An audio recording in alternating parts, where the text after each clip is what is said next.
Isang mapagpalang araw sa lahat ng tagapakinig sa ating programa.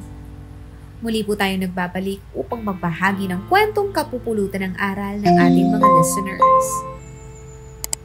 Bago munang lahat, please don't forget na mag-like, mag-share at mag-subscribe sa ating channel. Please don't forget to click the notification bell para parati kayong updated sa ating newly uploaded video. Ako ang girlfriend. Pero hindi sa akin nag-propose ang boyfriend ko. Itago niyo na lang ako sa pangalang Liz. At ito ang kwento ng buhay ko. Sisimulan ko ang kwento ko sa pagtawag sa akin ng secretary ng boyfriend ko from Paris. Magkasama kasi sila sa isang business trip noon. Medyo ka-close ko ang secretary ni Alexus. Kaya alam ko ang ganap sa bawat lakad nila. Sabi ni Tina, bumili daw ng singsing ang boyfriend ko. Mukhang may balak na daw mag-propose sa akin si Alexus. Noong una, ayokong maniwala. Hanggang sa nag-send sa akin ng picture sa messenger si Tina. Wow! Napa-wow ako! Napa-OMG sa picture ng singsing na sinend niya sa akin. Sa picture ko palang nakita pero maluha-luha na ako sa sobrang kaligayahan. Paano pa kung sa personal ko pa makikita habang inaalok sa akin iyon ng boyfriend ko, ng pinakamamahal kong si Alexus. At tuluyan ko nang hindi napigilan na maluha pa. Luha ng sobrang kaligayahan. Sa wakas, after almost 3 years namin, masisigurado ko nang mahal talaga ako ng boyfriend ko. Na hindi lang ako isang option. Na hindi lang ako isang choice. Na hindi lang ako panakip-butas. Sa tagal namin ni Alexus, yon ang moment na hinintay kong maganap. Mag-propose siya sa akin. Yun kasi yung assurance na pakiramdam ko na makakapag-secure sa akin na mahal niya talaga ako. Ang totoo niyan, medyo naiinip na nga ako eh. Naiinip na akong maghintay na alokin niya ako ng kasal. Kung pwede lang na ako yung mag-alok sa kanya noon, nagawa ko na. Takot kasi ako na mawala pa siya sa akin. Nung makilala ko si Alexus, sabi ko sa sarili ko na siya na talaga yung the one ko, ang forever ko. At gagawin ko ang lahat, huwag lang siya mawala sa akin. Saan ba nanggaling tong takot ko? Takot ako sa karma. I must admit na I was a very bad girl. Ang dami kong sinaktan at pinaglaroang lalaki bago dumating sa buhay ko si Alexus. Si Alexus, siya ang ideal boyfriend ng kahit sinong babae. Sa unang taon ng relasyon namin, okay naman. Masaya. At feel ko yung love and care niya para sa akin. Magdadalawang taon na ang relasyon namin. Nang magsimula akong mapraning. Hindi masyadong makwento sa akin si Alexus. Hindi siya masyadong madetalye pero nabanggit niya sa akin na meron siyang childhood best friend na babae. Naikwento niya lang yun sa akin, yung tungkol sa best friend niya. Nung maibuklat ko yung mga photo album nila, nung first time niya akong ipakilala sa parents niya. Praning na kung praning pero kahit sa picture ko palang nakita si Alexis, yung childhood best friend niya, sobrang selos na ako. Hindi lang sa pictures ako nagsiselos kung hindi sa tagal ng pagkakaibigan nila. Hanggang sa pangalan nila ay magkatunog, no? Alexus, Alexis, toddler pa lang, mag-BFF na sila. Almost 25 years na silang magkaibigan. Hindi lang basta parang pader, kung hindi parang isang solid na bato ang babanggain ko. Anong panama ko sa 25 years nilang pinagsamahan?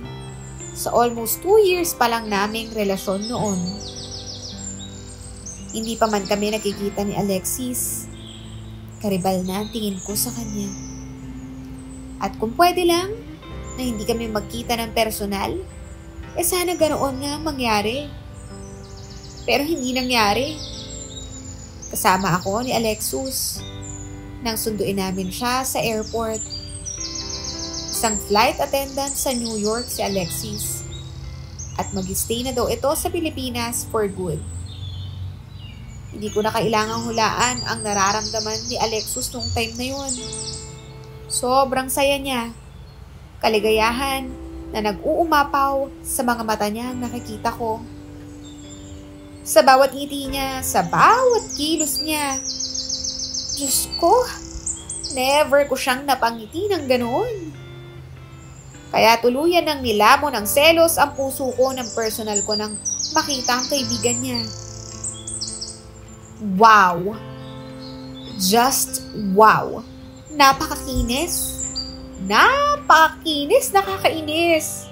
Sobrang unfair ng life. Parang nakakita ako ng buhay na Barbie sa katauhan ni Alexis. Sobrang ganda niya. Yung tipong kahit walang makeup yung mukha niya, ang ganda niya. Yung tipong kahit isang linggo siyang hindi maligot magsuklay, maganda pa rin. Sobrang kinis at puti niya. Nanliit ako sa tangkad niya. Halos magkasing taas sila ng boyfriend ko. At ang pinakaayaw kong makita ay ang nakita ko. Nagyakap sila ng sobrang higpit at nagbeso-beso ng paulit-ulit. Simula nga noon, si Alexis na ang pinagsisimula ng pag-aaway namin. Oo, nag-aaway na kami, or should I say, inaaway ko siya sa kasiselos ko sa kaibigan niya. Ang lagi niyang dialogue sa akin, "Oh my God, Liz, ang daming umaalagid sa akin babae pero kay Alexis ka lang talaga nagsiselos? Ilang beses ko bang ipapaliwanag sa iyo na wala kang dapat ipagselos? Best friend ko si Alexis. Para ko ng kapatid yun, ang babaw mo. Ang kita ng isip mo, hindi na kita maintindihan. Hindi mo talaga ako maintindihan. Kahit kailan, Alexis. Kasi hindi mo nararamdaman ang nararamdaman ko." Sagot ko naman sa kanya, "Okay naman tayo, di ba? Bakit ba pinahihirap mo yung sitwasyon natin? Inuulit ko sa'yo. Naiintindihan kita. Naiintindihan ko yung nararamdaman mo. Kung gusto mong mag-workout pa yung relasyon natin, tanggalin mo yung walang kakwenta-kwentang pagsiselos mo sa kaibigan ko. At pag-aralan mo siyang tanggapin. Kung hindi mo siya matatanggap," pinutol ko na ang sinabi niya. At ang sabi ko na lang, "Babe, I'm sorry. I am so sorry." Advance ako mag-isip. Natakot akong tapusin niya ang relasyon namin nung time na yun. Kaya't ako na yung nagpakumbaba. Reading between the line na talaga na sobrang importante nung kaibigan niya kesa sa relasyon namin. Sa sobrang pagmamahal ko kay Alexis, itinigil ko yung pagsiselos at insecurity ko. Pigil na pigil ako kahit na minsan gusto ko nang sumabog. Wala eh. Mahal ko eh. Sino bang normal girlfriend? O kahit na abnormal? Yung ma-feel, yung nararamdaman ko. Babae ako. At basta nararamdaman ko na may something sa kanilang dalawa na hindi lang nila mailabas-labas. Minsan, gusto ko nang prangkahin si Alexis na kung may nararamdaman ba siya para sa kaibigan niya. Pero hindi ko magawa. Kasi sampal na sa akin yung feeling. Naramdam ko na may tinatagong feeling si Alexis sa kaibigan niya. Natakot ako sa posibleng isagot sa akin ni Alexis. Sige, bahala kayong magtaguan ng feelings, sabi ko sa sarili ko. Mas okay na yung kesa sa aminin nila sa isa't isa. E di boom na ako. Hanggang sa lumipas pa ang 1 taon. Napag-aralan ko nang tanggapin si Alexis. Kumbaga, pasaporte ko ang pagtanggap sa kaibigan niya. Para wag lang siya mawala sa akin. Kabobohan, katangahan, wala na akong pake. Basta hindi ko kayang bitawan si Alexus. Almost 1 month nang nakabalik ng Pinas si Alexus. Pero ni anino ng box ng singsing. Hindi ko man lang nakita. Oo, may pasalubong siya sa akin from France. Pero hindi singsing. Kung hindi isang kwintas. Akala ko nga, ayun na yun, sa box na yun eh. Napahiya ako sa sarili ko. Pahiyang-pahiya ako sa sarili ko. Isang gabi, tumawag sa akin yung sekretary ni Alexus.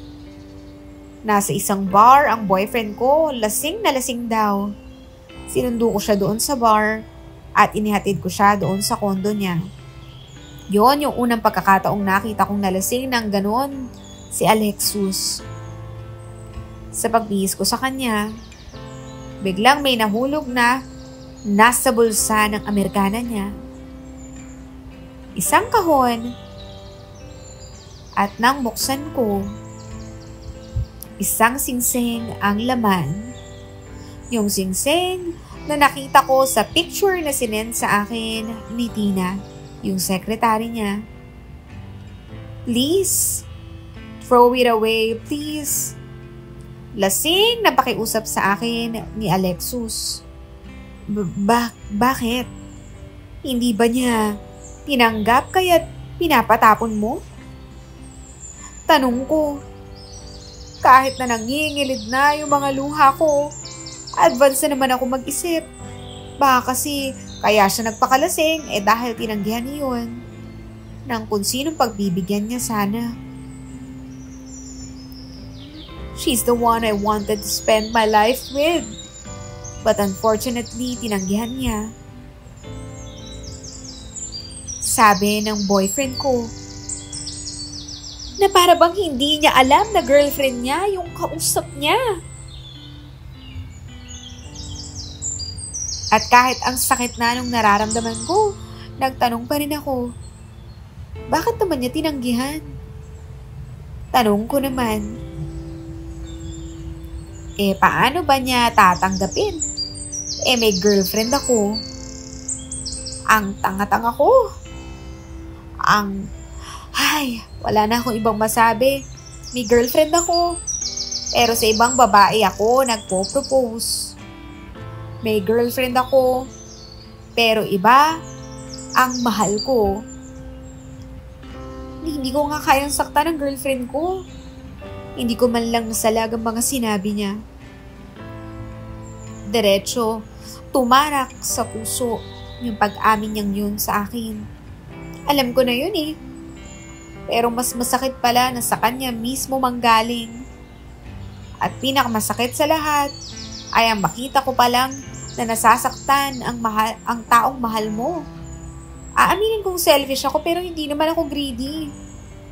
Sabi nila, ang sumusuko sa laban ay siyang hindi nagwawagi. Minsan kasi may mga labang pwedeng ipaglaban hanggang dulo at may mga labang minsan kailangang isuko. Dahil iyon yung kinakailangan. Kung ako, kaya ko pa naman eh. Kaya ko pang ilaban. Kasi ayaw pa naman niya akong bitawan. Kasi ayaw niya akong masaktan.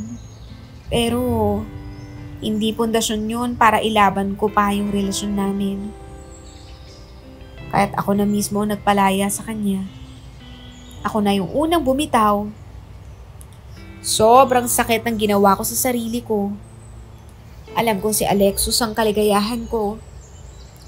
Pero mas importante sa akin ang kaligayahan. Oo. Masasaktan ako kung magiging masaya siya sa iba. Pero mas masakit naman sa akin na masaya ako habang malungkot siya. Sa ngayon nasasaktan pa rin ako. Hindi naman ganoong kadaling kalimutan yung sakit. Walang gamot sa ganitong klase ng sakit. Kaya wala akong magawa o hindi ang pagdaanan nitong nararamdaman kong sakit. Ang huling balita ko, nagpakasal na silang magkaibigan at masayang namumuhay bilang mag-asawa kasama ng 2 na nilang anak. Siguro karma ko na to sa mga pinaggagawa ko noon. Hanggang dito na lang po. Ako si Liz at ito ang aking kwento. Shout out sa lahat ng listeners ng ating programa na sina Leo Mamalyas, Naima Mirel MC1B, Renato Pertudo, Zilong Basic, Jeffrey Hipolito, Rudy Pelayo, William Casasola, Joaquin Jr. Liamanzares G, Boy Lati, Benedict Estrella, Ferdinand Paran, Hernani CF6, Onier Molacada, Cerilio Duran, Mariono Rojas, Diosdado Tala, Reggie 0307, Hernani C6F, Fred Franco Co, Joey Bakita, William Casasola, Norman Dangsky, Randy Mendoza, Hesoyam 9, Max Ga, Joaquin Jr. Liamanzares, Reynald Niemes, Silent Watcher, Larry Reyes, Roldan Braulio, Elias Domingo, Aileen Andarme, Arnel Grefalda, Lydia Bacus, at si Denver Tashiro. Hanggang sa muli.